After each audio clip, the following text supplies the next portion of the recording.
So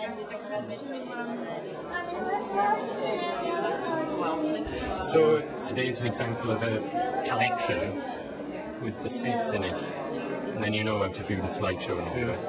So as you can see, there's quite a bit there actually. And of course, I know the bits that are not complete yet. Flickr, so Flickr.com. Why did you have to do it on Flickr? Why couldn't you do it on the City Council site or have your own site? No, it's much easier. Have you built ever tried building a big database? Oh, no, it's much easier. You can't even use the internet on this. If you're in this building, you can't go online. Everything's blocked. There's no way you could build a large project.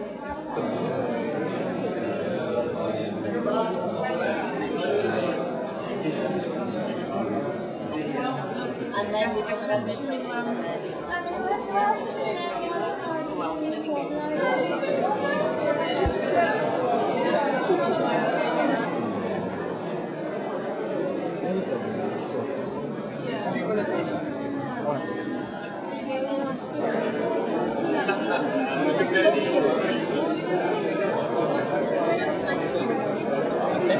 the online archive is there as a permanent archive, so we can continue to build it.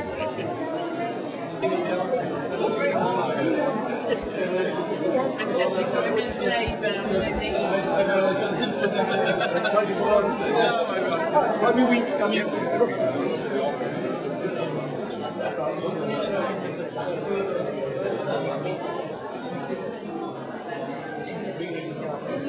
There's no limitation then when I spoke to you going down the stairs at the wall times. That's right, yes. Good evening. Could you all draw a little nearer, please? Hi. I'm Michael Lewis and I'm the Museums and Heritage Officer. I'd like to thank you all for coming out to the opening of Documenting the City. I suppose Documenting the City ought to cover the recent traffic changes, and I noticed an ever-increasing battle to get to these openings, and I'm glad to see so many have made it through this sort of test of initiative. I'd like to ask the Mayor of Newport, Councillor Dad Al-Nawami, now to make a welcome address. Thank you, Mike. Good evening, ladies and gentlemen. It is indeed an honour for me and a matter of pride to welcome you all to this exhibition. This exhibition opens our eyes to the city's history as well as the current changes in our city's cityscape. The collection at the Newport Museum and Art Gallery have been some 120 years in the making since its opening in 1888. Throughout this period, the museum has pursued a policy of collecting topographical views with a focus on the local Newport scene as well as that of South Wales as a whole. The artist traveller has visited Wales for over 200 years since the romantic fashion of the picturesque. I'm sure there are many people here fully aware of what that means. I have a little appreciation of that myself. And Newport as a gateway to Wales has been a regular port of call for artists. We also see some engagement with the Newport scene by artists and students at the Newport College of Art.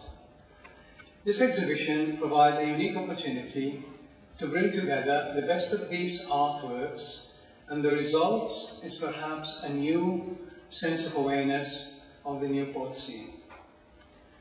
For this exhibition provides a fascinating mosaic of a Newport's evolution as a city.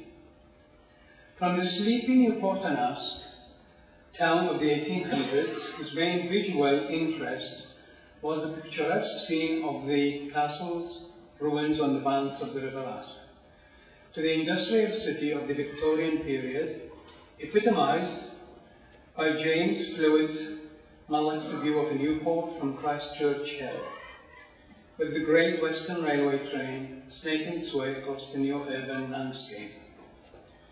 Up to today's fast-changing city of 2007, in which the local scene is captured by the topographical eye of Falcon Hildred in the 1980s, is fast becoming part of history. With so many changes taking place with the regeneration of Newport city centre at present, it is fascinating to see this flow of images of Newport across the generations. One wonders to what extent artists will continue to reflect the changing Newport city scene in years to come. With these current changes and the new cultural quarter earmarked for the West Bank development, we look forward to a new phase in the story of art and society in Newport, and perhaps a new contemporary role for the Newport Museum and Art Gallery. Personally, I think what is happening here today is really almost a natural consequence of what is happening to the city of Newport in terms of its, sort of accelerating development and evolution, as we see really by what is surrounding us. I know we're having problems with traffic, congestion and all the work that is going on, but it really is an exciting picture. Personally, I feel very, very proud to have been a mayor of this city this year when these things are taking shape so speedily as well. And I thank the people in the museum for bringing this to us, and I wish them all the best, and I hope you all enjoy the exhibition. Thank you very much indeed. I'd like to introduce then our MP, Paul Flynn, who I know would like to say a few words as well. Thank you very much. Documenting the city, art and society in Newport. We're immensely grateful to Roger Cooksey and John Wilson for this exhibition and the wonderful presentation on the web, which will be a continuing treasure. It's one of the favourite things I think we should all look at with some astonishment and some regret is the design that was presented for the centre of Newport, for the transport in Newport in 1945.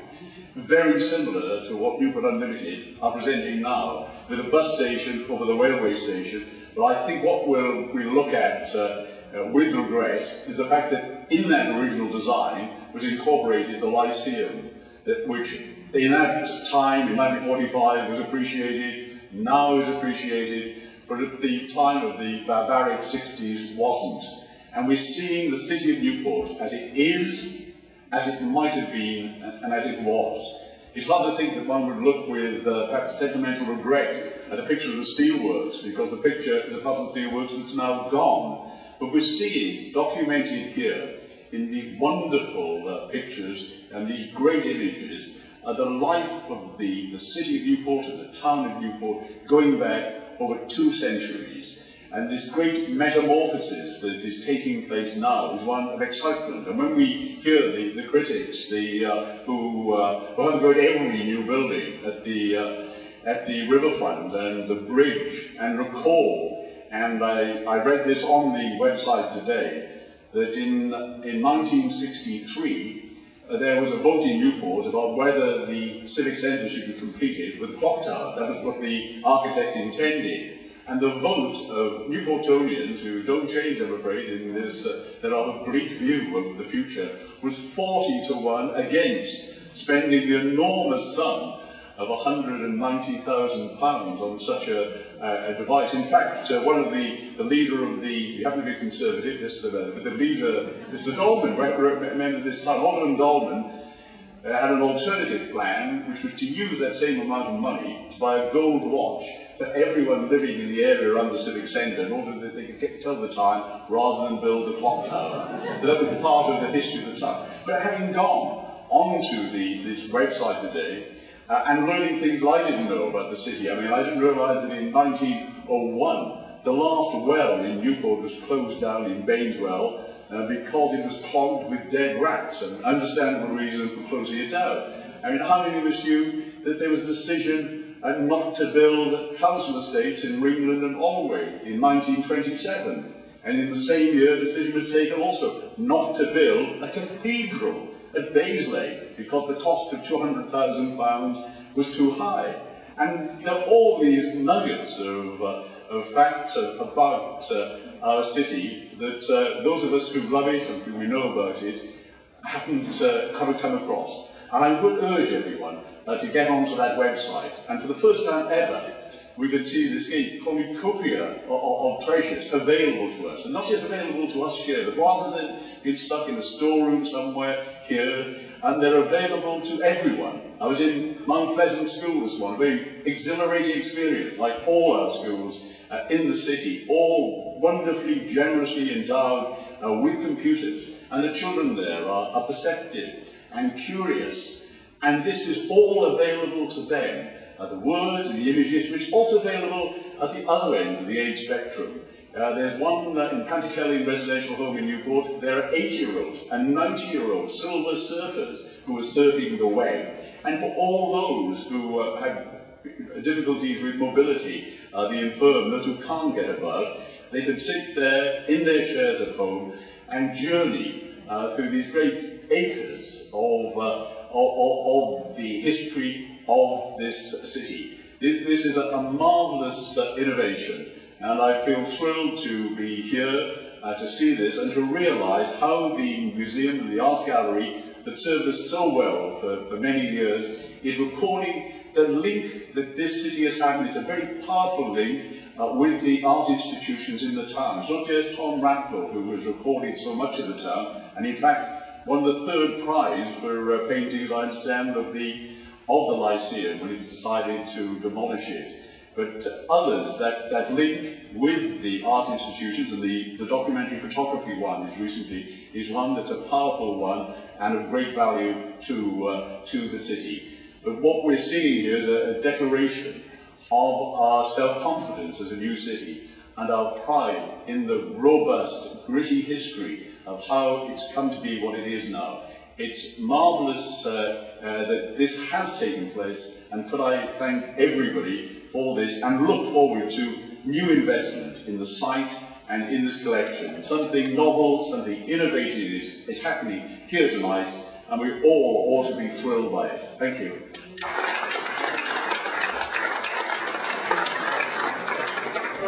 You see, we've been having a number of events throughout the year, so we want to give you this little gift with a token of our appreciation. Thank you very much.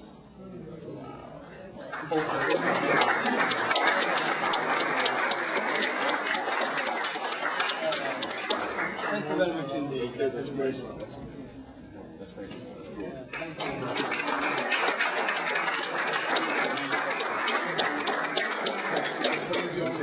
Right then, thank you all for coming. Thank you.